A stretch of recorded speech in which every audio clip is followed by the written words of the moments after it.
Salut, c'est Cyril de Web de Fou. J'espère que tu vas bien aujourd'hui. On se retrouve pour un nouveau podcast pour voir ensemble l'avenir de Cyril de Web de Fou, c'est-à-dire moi. Qu'est-ce que je compte faire dans l'avenir? Quels sont mes projets? Vers quoi je me dirige? Qu'est-ce que je suis en train de foutre de ma vie, clairement? Je vais t'expliquer tout ça. Avant ça, tu connais le truc, tu cliques sur le bouton s'abonner, tu vas dans la description, il y a un lien, ça s'appelle Rejoins mes contacts privés. Tu cliques dessus, tu mets ton email et tous les matins, tu reçois un podcast à forte valeur ajoutée avec des informations qui vont changer ta vie et ton business, crois-moi. Et également dans la description, tu as un lien vers Telegram dans lequel, tu vois, c'est un lien vers Telegram, groupe Telegram, dans lequel tu vas recevoir, si tu rejoins le groupe, des contenus qui vont parler économie, qui vont parler business, outils, plein de choses, mon point de vue sur le monde et bref, plein de choses, tu vas voir, c'est plutôt intéressant et j'ai toujours une approche qui est différente, donc ça devrait t'intéresser, ok? Allez, rejoins le groupe tout de suite et on y va pour le podcast. Alors, l'avenir de Cyril de Web de Fou, donc moi je vais pas parler de moi à la troisième personne, hein, qui est-il, que fait-il, mais je vais t'expliquer ce que je pense, ce que je suis en train de foutre et vers où je vais. Puisque ça t'a pas échappé si tu me suis depuis longtemps, je suis beaucoup moins régulier dans les contenus maintenant, dans les nouvelles formations, etc. Et c'est pas anodin, ça veut pas dire que ça me saoule ou quoi que ce soit, parce que j'adore faire ça. C'est plutôt que j'ai beaucoup de projets et que j'ai beaucoup plus de mal à gérer parce que j'ai beaucoup plus de projets. Donc clairement, moi, mon objectif principal aujourd'hui sur 5 ans, je monte une boîte de promotion immobilière, je crée une grosse valeur ajoutée, je le fais de manière ultra sérieuse, dans le sens où je vais construire des maisons qui vont être top quali, qui vont me permettre même de de me démarquer des concurrents. Je vais également avoir une valeur ajoutée dans la société qui va avoir une valeur ajoutée de dingue, voilà, suis le truc. Et le but, c'est de la valoriser. Pour la valoriser, ce que je fais, c'est que j'achète des terrains. Donc, par exemple, aujourd'hui, dans la promotion immobilière, j'ai 2-3 terrains, troisième en cours de négo. Et c'est pas histoire d'avoir du terrain parce que je sais pas, j'ai un délire. C'est histoire d'avoir des actifs dans la société pour rassurer les investisseurs, montrer qu'il y a vraiment quelque chose et qui appartient à la boîte. Enfin, c'est évident. Que quand les avocats des investisseurs vont regarder notre boîte, se disent ah oui, bah, c'est solide. Et également de sorte à avoir un roulement. C'est-à-dire que quand un terrain dès qu'on lance la construction d'un terrain, moi finalement mon job il est fait quoi. C'est-à-dire quand tout a été vendu machin, il n'y a plus qu'à piloter, j'ai un project manager pour ça, très bien. Donc je peux m'attaquer au deuxième terrain, aller voir l'architecte, machin. Donc avoir ce qu'on appelle un roulement de produits. Et finalement les produits sont pas énormes quoi, tu vois, c'est des terrains et tu as des plots à vendre, c'est un peu comme des NFT, à peu de choses près. Et donc l'idée c'est de dire ok, il faut que j'ai assez pour avoir un roulement. Donc quand j'en ai fini un, il faut que j'en rachète un. Il faut toujours que j'en ai 3 à peu près. Enfin 3 dont un en cours. Et voilà, créer l'effet escalier. Et au bout de 5 ans, je souhaiterais revendre cette boîte avec mon associé, c'est un truc qu'on s'est dit. Alors 5 ans ou plus, en fait il n'y a pas vraiment de date, je dis 5 ans histoire de poser une date. En vérité, si ça marche très bien, ce serait con d'arrêter. Mais en fait, la limite de la promotion immobilière, c'est qu'à un moment donné, on va se poser la question de devoir internaliser la construction. Donc est-ce qu'on devient une boîte de construction? Est-ce qu'on recrute des gens et tout? Et là, j'ai pas envie d'y aller. Donc je préfère revendre à ce moment-là. Et donc pour revendre une boîte, il faut que tu saches que tu as des coefs. Quand tu revends des boîtes, tu as des coefs entre 2 et 10 en général. Et les coefficients, que tu comprennes bien ma démarche, dépendent de est-ce que les founders sont dépendants ou non de la boîte, tu vois. En gros, est-ce que mon travail est nécessaire dans la boîte? Clairement non, donc c'est ça qui est cool. Mon associé, le but c'est qu'il s'en extirpe un peu, donc ça c'est en cours, il n'y a pas de problème. Et il faut que tous les process soient délégués, idéalement internalisés, évidemment, avoir une boîte de construction, une boîte d'architecture, une boîte de machin, voilà. Ou alors avoir les partenaires. Et donc, moi la grosse valeur c'est sur le choix des partenaires. Et donc en vérité, ce qui se passe derrière, c'est bête, mais c'est que du coup ta boîte elle peut tourner sans toi quoi. Moi demain, en gros le but c'est que je mets de l'argent, ça m'en rapporte, c'est aussi con que ça. J'ai un architecte qui machin, un mec qui fait le design, un mec qui fait le suivi de chantier, un mec qui truc, hein. On a juste à avoir l'idée, la vision, évidemment on pilote un peu tout ce qui est design extérieur, intérieur, mais voilà, ça c'est la partie qui fait kiffer mon associé, l'architecture intérieure et extérieure. Moi je suis pas très bon, moi ce qui me fait kiffer c'est faire des tunnels, j'ai des investisseurs, c'est de les amener, leur montrer quelles sont les valeurs ajoutées, leur proposer des plans, moi ça j'aime bien, animer, vendre quelque part, alors c'est pas de la vente, mais c'est plus de la recommandation. Et voilà, donc moi mon projet déjà sur du moyen terme, on va dire 5 ans, c'est ça. C'est ça, et c'est pas pour l'oseille, c'est vraiment parce que j'ai envie de faire un exit de boîte à plusieurs millions et que je l'ai jamais fait. Alors c'est pas celui où je vais faire 100 M, clairement, puis c'est même pas un sujet, je m'en fous en fait. Même si je fais un exit à 2 M ou à 5 M, à 10 M, je m'en fous, ça me va très bien. En fait, le montant, véritablement, je m'en fous. Par contre, j'irai négocier, attention, hein, je suis pas un taré, c'est-à-dire que le mec qui veut racheter, on va aller négocier. Donc, en vérité, moi, je veux juste faire un exit, avoir tous les process d'exit, etc. Parce que ça va me rapprocher d'investisseurs qui revendent des boîtes, ça va me faire rentrer dans un cercle de mecs qui vendent des boîtes, ça va me faire rentrer dans plein de sujets intéressants, et ça va me mettre dans un autre monde de revente de produits, etc. Et je vais développer forcément des services là-dedans qui vont être assez géniaux, ça va me créer un nouveau type de réseau, et ça va être intéressant. Et c'est un réseau que j'ai pas encore attaqué, donc je vais y aller via cette branche-là. Donc voilà pour de la promotion immobilière. Ensuite, en sous-jacent, je continue à redévelopper l'emailing. J'ai eu un petit down parce que Gmail en 2021 a été très compliqué. En juillet 2021, c'est parti en sucette complet. Et depuis 2022, on reconstruit gentiment l'emailing. Ça prend un peu de temps, ça me demandait 2-3 ans. Sauf que je ne le refais pas comme avant. Alors le down, il n'a pas été énorme. Hein. Je crois que j'ai perdu 50% de la capacité. Et maintenant, je ne suis plus qu'à 35, je crois. Mais ça se récupère vite parce que j'avais déjà les outils, les machins, enfin, en fait, tout va vite, quoi. Ça va plus vite en étant plus long. C'est-à-dire, on prend plus le temps, mais ça demandera moins de temps. C'est très paradoxal. Parce que plus d'expérience.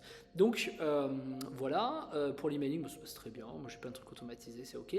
Je veux continuer à me positionner sur l'emailing, ça m'intéresse, c'est mon cœur de métier. Je pense que toute ma vie, j'en ferai. Alors que quand j'ai commencé l'emailing, tout le monde disait l'emailing. C'est vrai que quand je revoyais des mecs qui me disaient ça faisait 10 ans qu'ils faisaient de l'emailing, c'était souvent des salariés que je rencontrais dans des events et tout. C'est vrai que les mecs, ils étaient tous chelous, quoi. Je veux dire, ils étaient tous un peu malades, ils étaient même malades en mode ils se faisaient chier, ils étaient pas bien et tout. Et en fait, les mecs n'ont jamais su vraiment évoluer là-dedans, ce que je trouve assez fascinant là-dedans.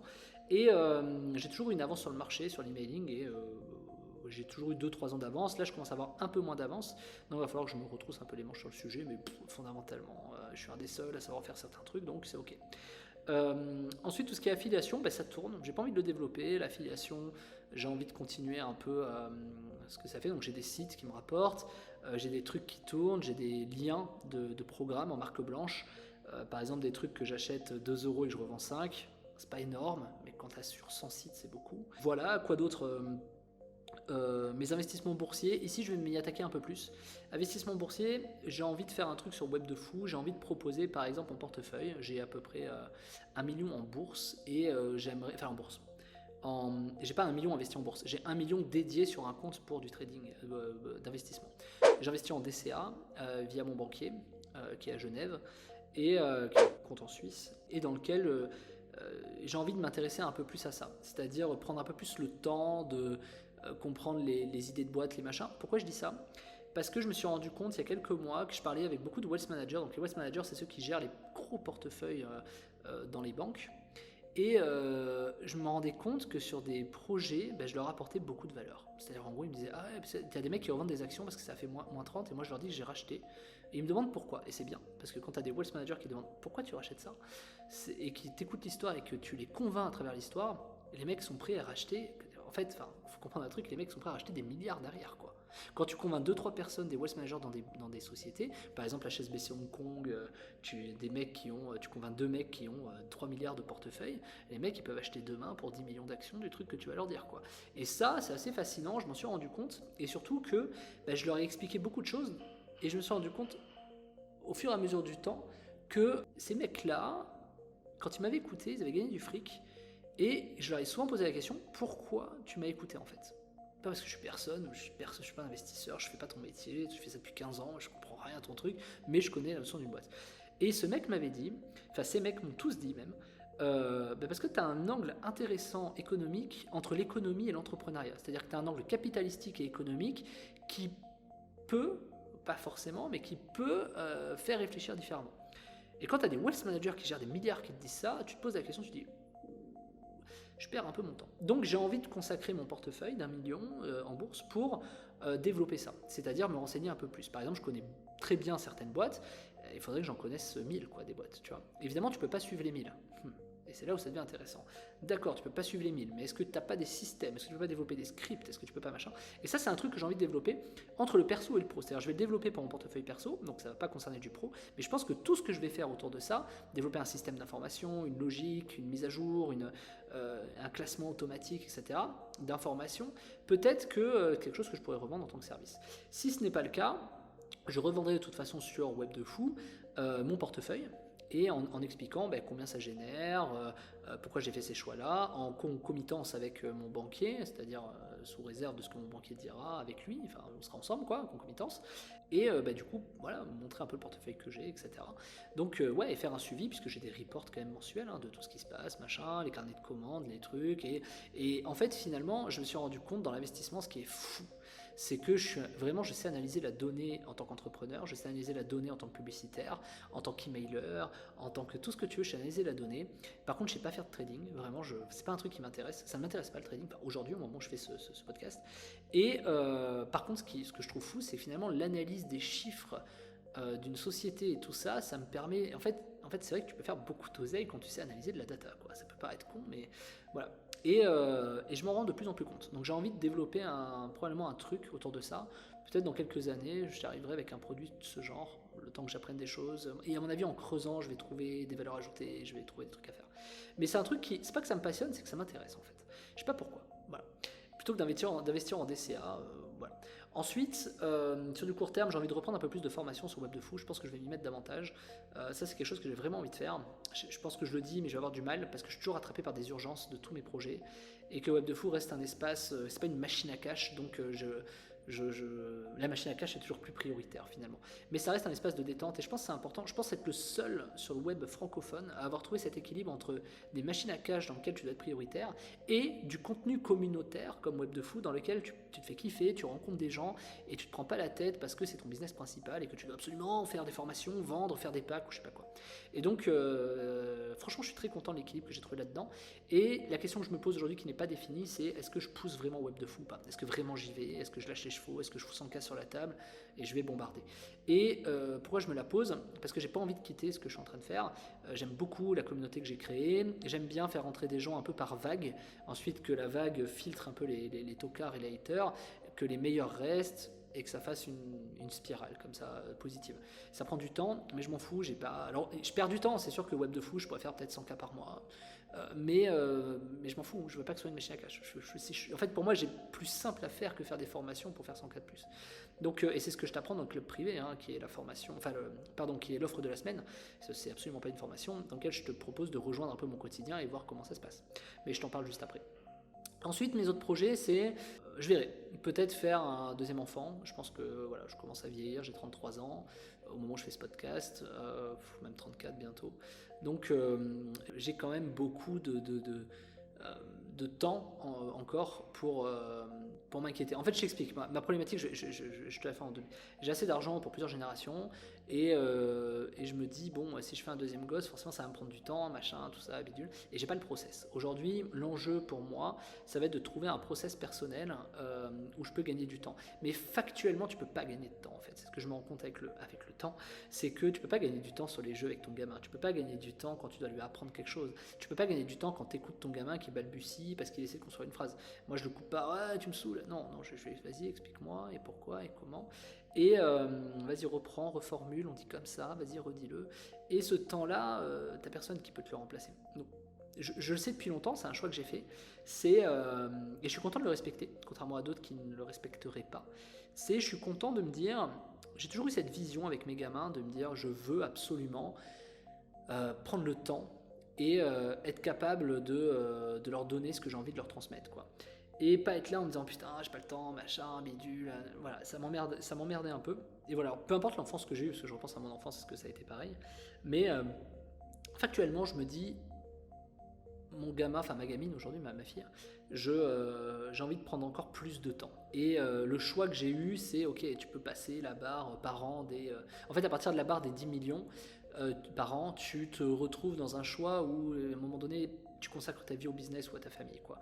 En fait, les mecs qui font plus de 10 millions par an, ce sont des gens qui, à un moment donné, je vais pas dire qu'ils ont vendu leur âme au diable, okay, mais ils ont dû faire un choix, qui était de dire est-ce que je passe du temps avec ma famille ou est-ce que je le passe pour mon business. Et moi, j'ai choisi la famille depuis que je suis petit, en fait, donc il n'y a pas de raison. Pourquoi ? Je sais pas, il faudrait remonter, il faudrait que je fasse une psychanalyse, mais grosso modo, je vois pas le but d'aller faire plus de pognon si ça sert à rien, en fait. Donc autant avoir des gamins. Peut-être que, en fait, plus j'avance, plus je me dis peut-être que les mecs de 50 ans, c'est ceux qui ont tout compris. C'est-à-dire ils font leur vie, ils font leur machin, ils font leur truc. Puis à 50 ans, ils font un exit de boîte Et ils ont passé 30 ans à construire leur société, leur marque, ils ont fait des gamins, ça se passe bien, et ils se barrent avec un gros billet, ils ont 50 balais. Tu sais, moi je préfère avoir, je sais pas, 20 millions à 50 ans que... c'est peut-être trop. Je préfère avoir 5 millions à 50 ans que 3 millions à 20 ans. Parce qu'à 20 ans, il te reste quand même 30 ans encore à financer, 30 ans de problématiques pour te faire empaler. Donc c'est quand même compliqué. Et c'est vrai que moi, mon avenir, j'envisage comme ça, où je peux déjà être à la retraite, je peux déjà m'arrêter de bosser jusqu'à ma mort, il n'y a pas de problème. Mais c'est pas pour ça que je continue à bosser. Je continue à bosser parce que les projets, les gens, les rencontres me donnent envie. Moi, je suis quelqu'un de créatif, je suis quelqu'un qui aime faire des choses, aime apprendre, aime proposer et surtout aime solutionner. Moi, quand je vois quelqu'un dans la merde, j'aime bien l'aider. Tu vois, des gens qui ont des problèmes bancaires, j'aime bien les aider. En fait, j'aime bien aller apprendre les choses techniques que les gens... ça leur sort par les yeux, quoi. Genre la fiscalité, j'adore. Les problématiques bancaires, ça me saoule, certes, mais j'adore. J'adore parce que tu arrives un peu comme le mec qui comprend, qui machin, qui truc. Et c'est pas de l'ego, bien qu'un peu. C'est surtout parce que du coup, tu leur apportes une solution persona. Et dans le sens où, si personne ne l'a, toi, tu as une grosse valeur ajoutée. Et donc, tu es quelqu'un de confiance. Et moi, en fait, mon leitmotiv, ça a toujours été de faire confiance. Tu vois, j'ai toujours aimé dans la compétition avec les gens. J'ai toujours dit, tu vois, les entrepreneurs disent, ouais, on est en compétition, on est tous concurrents avec les autres. Ceux qui va comme ça ont une vie assez triste. Moi, quand je faisais de l'escrime, quand j'étais petit, je préférais faire des compétitions en équipe que des compétitions en solo. Et donc finalement, les compétitions en équipe, je kiffais. Même si on perdait. Par contre, perdre en solo, ça me saoulait. Pourquoi ? Parce que, en escrime, tu vois, boum, t'allais cogner le genre, j'ai perdu, j'ai gagné, ok, super, point. Et tu peux pas partager la joie, tu peux pas partager la peine. Alors qu'en équipe, t'es là, tu te soutiens mutuellement, tu travailles ensemble, tu machin. Et c'est vrai que j'adore ce fonctionnement-là. J'adore aider les gens, moi, mes clients sont des partenaires, tu vois, mes partenaires sont des clients, mes associés sont des partenaires et des clients et vice-versa. Parce que j'adore solutionner dès que je peux. Il n'y a pas vraiment de statut sur des trucs comme ça. Donc voilà, mon avenir, c'est toujours de continuer à m'éclater sur les partenaires que je vais rencontrer et toujours solutionner le problème des gens. Et je sais pas les compétences que je vais acquérir en plus, puisque je ne sais pas comment ça va évoluer. Et c'est ça que je trouve fascinant. La façon dont ça va évoluer, c'est vraiment quelque chose que je souhaite absolument faire. Parce que tu vois, j'aimerais être 2 ans plus tard pour te dire, putain, regarde ce que j'ai fait et tout, tu vois. Et c'est pour ça que j'ai fait le club privé Web de Fou. C'est pour te montrer la structuration, comment je progresse dans mes business, comment j'avance, comment je fais mes choix. Tu vois, dans 2 ans, les nouveaux produits associés que j'aurai, ça va être incroyable, tu vois. Et je sais pas qui encore, peut-être toi qui m'écoute, qui va prendre le programme en cliquant sur le lien en description, ce sera peut-être toi, j'en sais rien. Et c'est ça qui va être fascinant. Et peut-être qu'on en rigolera dans 2 ans parce que tu te rappelleras de ce message que je suis en train de te dire, que tu regardes ou que tu écoutes, et dans laquelle tu te dis, putain, bah ouais, je me rappelle quand tu avais fait cette vidéo, machin. Et tu vois, et ça me fait vibrer, quoi. Pourquoi ? Parce que je trouve ça génial, c'est des histoires de dingue, il m'arrive des trucs de fou, tu vois. Je sais pas, je peux te raconter des histoires de dingue, tu vois, que j'ai vu mon architecte dans ma promotion immobilière a fait une crise cardiaque, tu vois, enfin il m'arrive, alors désolé pour lui, voilà. J'ai trouvé un avocat qui était véreux, l'avocat il a fait, pareil, il est mort aujourd'hui, il m'arrive des trucs de dingue, alors excuse-moi de parler de mort, parce que c'est des trucs que je trouve le plus choquant, j'ai des gens comme ça, c'est n'importe quoi, et tous les jours il m'arrive des trucs de fou, et ça c'est ce que je kiffe, et tu vois, si je me mettais en retraite, ça servirait à quoi la retraite ? Ma gamine elle va à l'école, mes gamins ils vont à l'école, je vais faire quoi ? Je peux pas bouger parce qu'il y a ma gamine à récupérer le soir, je peux pas partir en une semaine parce que j'ai pas envie, parce que je préfère être avec mes gamins. Tu vois, enfin, être à la retraite, pourquoi faire ? Pour aller aller à la plage. Moi j'ai une piscine chez moi, vue mer. Pour faire quoi en fait ? Aller au resto, mais j'y vais déjà. Tu veux quoi ? Aller voir des amis, aller faire du badminton, mais je le fais si je veux, enfin badminton ou autre, du paddle, ce que tu veux, je m'en fous. Je m'en fous. Moi aujourd'hui mon seul kiff que j'aimerais c'est bien évidemment le ski. Aujourd'hui je suis en Thaïlande, j'ai pas de ski. Bon, et le ski, ce serait quand même pertinent d'aller me rapprocher. Mais c'est pas grave, j'ai acheté un chalet en Suisse, tu vois. Ok, j'y vais, je machin, tout ça. Enfin, je veux dire, grosso modo, en fait, c'est ok, quoi. Par contre, les contraintes de la vie sociétale, ma gamine, voilà, les vacances, les machins, les trucs, ok.